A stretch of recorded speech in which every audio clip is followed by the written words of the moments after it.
Guys, story time tayo guys, story time.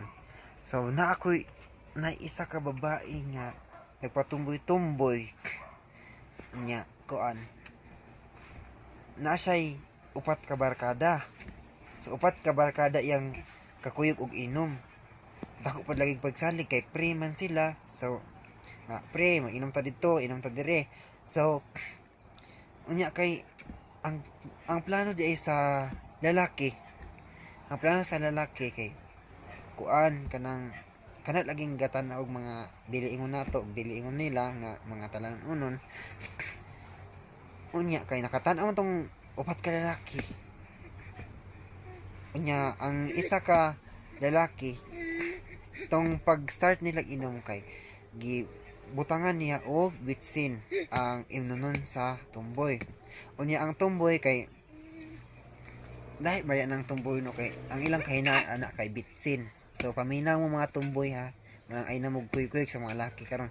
So kanang kuan pagkakuan din ana pagkasunod adlaw ana kay kuan pagkasunod adlaw ana nanay ni gibati ang tumboy ay dili pa de kato pang dito na siya sa iyang balay kanang kuan naka anak gyud siya nga bugnaw naman ni akong ari or kanang sa ubusan nga damit unya di ay to kay narip siya sa upat ka lalaki.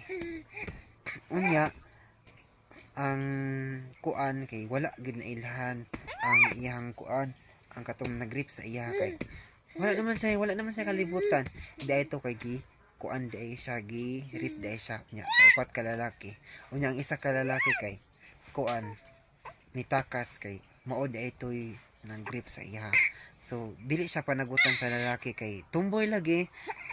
Unya karon kay naabot naman ang mga pila ka tuig, pila ka bulan, dako na ilang anak. Dako na yang anak pero wala gyapon panagutan sa lalaki ang gianak sa tumboy. Nya tumboy pa mo. No, shout out sa mga tumboy diyan. Pagalaw na kayo, wag puro cellphone, wag puro finger up, finger down din. Kaya guys, huwag kalimutan ninyo guys. Unya guys, naminaw ba mo? Akong i-question guys, pila kabuok ang nagrip sa tumboy? O pila pod kabuok ang nitakas? O pila kabuok ang nagbutang og bitsin? Comment down below. May pajikas ako.